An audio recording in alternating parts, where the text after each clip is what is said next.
Hey everybody, welcome on into your go-to show for local sports here on the shore, the Delmarva Sports Insider. I'm Sports Director Brandon Bossard. Hey, thanks so much for sticking around following that Georgia Tech game that honestly we had no idea was ever going to end. 8 overtimes, a fantastic game. But now, let's go over what we have in store for you tonight here locally. Indian River football in the championship coming up tomorrow. What does IR need to do to get their first title victory in 13 years? High school hoops returning next week. We'll preview 6 of our local team seasons, plus a look at Gulls football as they are fresh off of their bye and preparing for their home playoff game coming up tomorrow against Kings. But we begin tonight with the champs. What a comeback in Berlin as the Seahawks trailing at home by 20 points.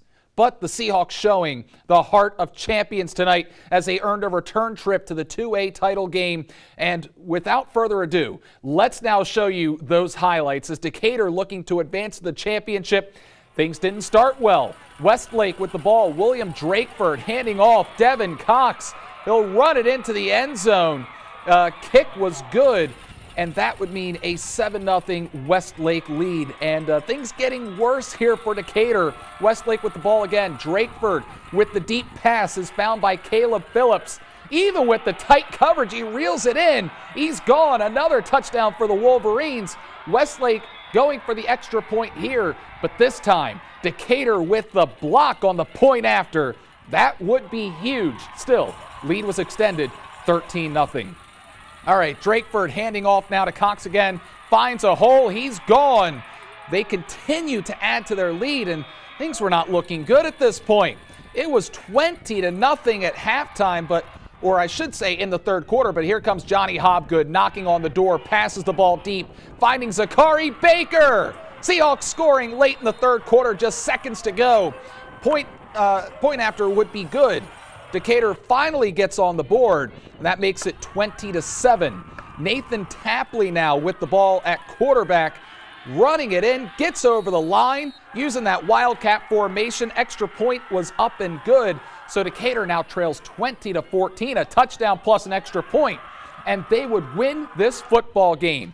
Hobgood now back to pass in shotgun. Finding David Chandler, reels it in, and he is in for the score. Seahawks make a huge comeback at home. Unfortunately, though, extra point missed, so score tied at 20, and just like Georgia and Georgia Tech, we're going to overtime. Decatur starts with the ball in OT. Hobgood going for the pass, decides to take it himself, shakes the defender, and he is in. Hobgood scores. Decatur now up 7. Drakeford going deep. And that pass falls incomplete. Decatur stops Westlake, and the Seahawks win. They are going back to the championship game. Final score, 27-20. This was one of the greatest comebacks we have seen in Bayside Conference history in the state semifinals, with everything on the line. Down 20-0 with just 12 minutes and change left. Decatur's able to come all the way back. They score in overtime. They win. They're back in that championship game. Head coach Jake Coleman had this to say about his team's effort and moving on to the championship game. They were down. They responded like champions, and they never hung their head. They didn't let the weight of the end of the season possibly weigh on them and all the expectations.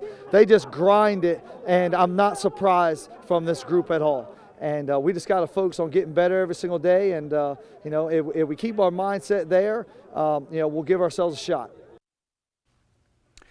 So how about this? Decatur and Huntingtown will meet in the 2A state championship this weekend. This is a rematch from last year's state championship game where the Seahawks won their first ever title. Seahawks won that game 21-13. If they win again on Saturday, game starts at 3:30. It would be back-to-back undefeated championship seasons. A large number of players remain on the roster from that title team, including Tribe Wise, who caught a touchdown pass in that game last year. Decatur's offense will be challenged, taking on a defense that pitched 3 shutouts and held 6 teams under 10 points. We will go over this matchup in depth later this week, but how about Johnny Hobgood at quarterback, stepping in for Bryson Coleman, who's now with Vanderbilt, and leading a 20-point comeback for the Seahawks in that fourth quarter. Absolutely sensational. Trailing by 20 with 3:34 left in the game. Seahawks and Westlake basically the same in terms of net yards for this game. 320 for Decatur and 316 for Westlake. Fantastic played game, and Seahawks showing the heart of champions once again. Now let's move on to Delaware. Indian River football's in the championship game tomorrow. IR competing for their first title since 2011. Let's talk about Indian River now, who has been dominant on the field all season. Just one loss to Class 2A Delmar. They are unbeaten against 1A foes. Their opponent tomorrow will be the undefeated Tattnall Hornets, a team who has not lost since week 1 of last season. Indian River has the All-District Offensive Player of the Year, Darnell Stokes, the District Lineman of the Year in Nolan Stanjewski, along with All-State running back Javion Chandler. This team can beat you through the air with Dylan Grice at quarterback, but their bread and butter is that ground game. IR has beaten Conrad and Polytech at home through the first 2 rounds, but can they defeat Tattnall? Well, the Hornets have been playing less than stellar football so far in the playoffs, as they needed a last-second score just to beat Brandywine last week. This will be a close game. Indian River takes it with a late touchdown from Chandler, is my guess, 28-27. Kickoff is tomorrow at 1 at Abyssinia Stadium in Wilmington. And make sure you stay updated while we're at this game tomorrow in real time. Follow WMDT Sports on Facebook and X right now. So what an exciting night of football, but now let's transition to the upcoming hoop season. Starting next week, games will count on the hardwood.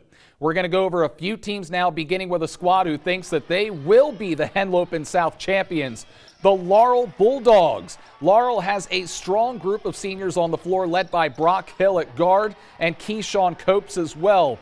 And the Bulldogs' identity starting and ending on that defensive side of the floor. They think that defense is going to help with the offense, the transition game, and you're going to need to earn every point against this crew. They are tenacious on defense. They finished last year strong, holding 8 of their final 9 opponents under 60 points, winning 6 of their final 7 regular season games. They improved all season last year. And if anyone is sleeping on Laurel, they've got a message for you. Let's listen now. The experience, we have lost enough to know what a loss feels like, so we all want to win. Run and gun, we going. Defense and all, scoring all. Defense wins games, and that's how we're going to win these games. Nobody ever believed in us that we could win the South, but we're going to do it this year. Like Brock said, I say underdogs. I just want everybody to keep sleeping. Everybody stay asleep, man. We're going to wake y'all up, I promise. All right, you love to hear that. We're going to be watching out for the Bulldogs this year. Polytech, they were in the Henlopen Conference Championship 2 years ago. They are now looking to get back to prominence. We're told that the Panthers can come together as a unit. If they can come together as a unit and play as a team, they can go far this year. They are coming off a 4-16 season. It'll be a challenge for Polytech to get back there, but a big player to watch out for is Avon Diamond. Polytech begins the season at home against Milford on December 10th. Meanwhile, let's not forget about the defending state champions, the Dover Senators, a team that Max Preps picked as the best team in the state of Delaware coming into this season. The Senators finishing 23-2, winning their first basketball championship in program history last year. Dover is a strong mix of returners and transfers, highlighted by a strong junior class led by Javian Dennis, Chase Little, and Terrence Williams. Dover will open up the season at home against William Penn on December 4th. That'll do it for the A block. We're calling our first time out, but when we return, don't go anywhere, because we're heading down to the Bayside to preview Cambridge, preview Parkside, Decatur, and more. That's coming up next on Delmarva Sports Insider. I'm Dylan Grice from Indian River High School. You're watching Delmarva Sports Insider.